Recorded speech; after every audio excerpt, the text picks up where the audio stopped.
ভাইয়া হয়তো আপনারা জানেন না। আপনারা বড় বড় স্টেজে উঠে বলেন যে আপনারা কোরআনের এক্কেবারে বড় বড় মুফতি, বড় বড় আপনারা বহুত কিছু, অনেক কিছু আপনারা জানেন। কিন্তু আল্লাহ পাক তো নিজেই বলছেন যে আমি গীবতকারীকে পছন্দ করি না। কিন্তু আপনারা এই যে ওয়াজ করতে যেয়ে স্টেজে উঠেই সর্বপ্রথমেই মানুষের গীবত করেন।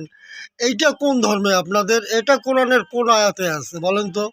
এটা হাদিসের কোন আয়াতে আছে মানুষকে গীবত করার? যেখানে আল্লাহ নিজেই বলছেন যে আমি গীবতকারীকে পছন্দ করি না। এবং কিছু কিছু বড় বড় বক্তাদেরকে দেখি যে স্টেজে ওয়াজ করতে যায়, স্টেজে উঠে মানুষকে কুকুরের সঙ্গে তুলনা করে ফেলে।